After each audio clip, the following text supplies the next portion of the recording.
Shalom, shalom, irmãos e irmãs. Hoje nós vamos para mais um estudo. Vamos nos aprofundar sobre o reino de Deus. O que será que é esse reino de Deus, ao qual Yeshua Jesus, em sua maior parte de suas pregações, falava justamente sobre o reino de Deus. Quer saber mais? Vem comigo. Abra a sua Bíblia em Lucas, capítulo 17, do verso 20 ao 21, que diz assim: interrogado pelos fariseus sobre quando viria o tal reino de Deus, Jesus, Yeshua, lhes respondeu: não vem o reino de Deus com visível aparência, porque é um reino invisível, espiritual. Nem dirão, ei-lo aqui, ou lá está, porque o reino de Deus está dentro de vocês. Então, é um reino invisível e espiritual que começa dentro do ser humano, dentro de nós. Abra a sua Bíblia também em Mateus, capítulo 3. Vamos ler do verso 1 até o verso 3, que diz assim: naqueles dias apareceu João e Johanã, que batizava, pregando no deserto da Judéia, e ele dizia assim: arrependei-vos, porque está próximo o reino de Deus. Ali, reino dos céus é a mesma coisa do que reino de Deus. Então, arrepende-se.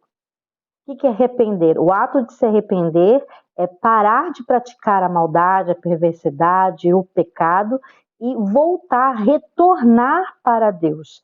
Isso é se arrepender. Então ele estava pedindo para que todos deixassem a vivência do pecado e voltassem a obedecer às leis de Deus.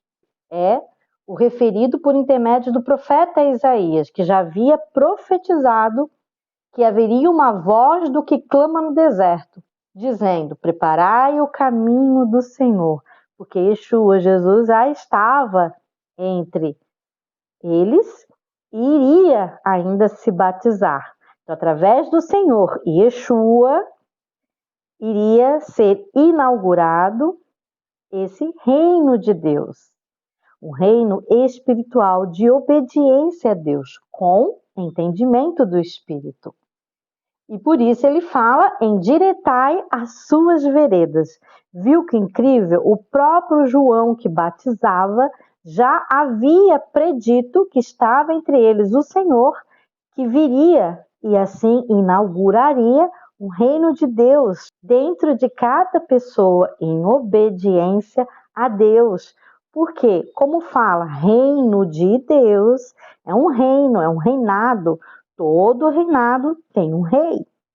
No caso, será Yeshua, o Rei dos Reis, Senhor dos Senhores, o Filho de Deus, a Palavra de Deus. Ele é o Rei e todo rei tem leis e regras que devem ser obedecidas e seguidas. Principalmente o reino de Deus, que é um reino de paz, shalom, é um reino que não vai ter dor, não vai ter injustiça, não vai ter corrupção, não vai ter morte, o mal vai ser totalmente aniquilado. É um reino totalmente de paz. E para ter essa paz, o caos não pode reinar. A obediência, sim, tem que reinar quanto às leis e regras de Deus, que são as melhores para todos, que nós já vimos. Esse reino inaugurado por Yeshua Jesus muda a nossa mente e o transforma o nosso coração. É o famoso techuvá, onde cada pessoa retorna em obediência a Deus e, para isso, deixa a vivência do pecado, deixa aquilo que é mal e passa a fazer agora somente o que é bom para todos, porque as leis de Deus geram vida. Não assassinarás, não mentirás, não furtarás ou não sequestrarás, adorarás somente o Deus Criador, porque realmente só Ele criou e através da sua palavra, que é Yeshua Jesus. Guardar o sábado, entre outras. São leis que geram vida e vida em abundância para todos. O reino de Deus começa naquele e a pessoa vai ter paz, shalom, mesmo que no mundo físico não haja paz. Nas diversas parábolas de Yeshua, Jesus, ele sempre fala que o nosso inimigo, o inimigo das nossas almas, Satã ou Satanás, ele sempre quer tirar a palavra de Deus daquela pessoa, as leis e os mandamentos. Enquanto, em contraponto, os justos de Deus multiplicam os obedientes, porque as pessoas vê eles obedecendo, vê como é bom obedecer a palavra de Deus e, ao mesmo tempo, eles vão multiplicando, vão passando a palavra de Deus para outras pessoas sedentas por esse reino de Deus, que começa invisível, mas nós vamos ver que nem sempre será invisível. Jesus também afirma em Marcos, capítulo 9, do verso 42 até o verso 48, que os que não herdarem o reino de Deus, eles serão lançados no inferno.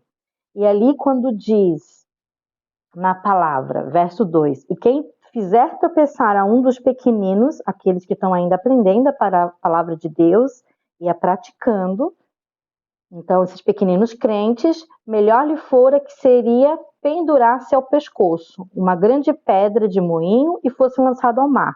É melhor a pessoa de dura cerviz, ali o pescoço quer dizer a nuca, né? Dura cerviz. Quando fala pescoço, nuca na Bíblia, é a pessoa de dura cerviz, que não obedece a Deus. Então você vê, se você é uma pessoa que não obedece a Deus, melhor era se jogar no mar, né? Nem ter nascido, porque não vai reinar no reino de Deus. Vai ser lançado no fogo do inferno. No verso 43 ele fala, e se a tua mão te faz tropeçar, corta. Pois é melhor entrares maneta na vida, no caso, no reino de Deus, que é a vida eterna, do que tendo as duas mãos e elas irem para o inferno, para o fogo inextinguível. Então, a mão aqui simboliza ação. 1000 vezes você ter ações boas para Deus. Quando você tem ações más, de pecado, perversas, cruéis, era melhor cortar essas ações más. E você vir a obedecer, ter ações para Deus, porque o reino de Deus começa espiritual, mas vai ter um dado momento que vai ser físico. E quem não obedeceu não tem como, né, viver no reino de Deus praticando o pecado e o caos. Então essas pessoas vão ser lançadas no fogo do inferno. Mas vale então obedecer, tirar todas as ações de pecado. No verso 45 fala: e se teus pés te faz tropeçar, corte-o. É melhor entrares na vida aleijado, sem aquele pé, do que tendo os 2 pés sendo lançados no fogo do inferno. Os pés aqui eles falam de caminhar. A pessoa que não caminha obedecendo a Deus, fazendo o que é bom, é a pessoa que faz o pecado, que vive caminhando no pecado, fazendo perversidades, crueldades, injustiças e iniquidade.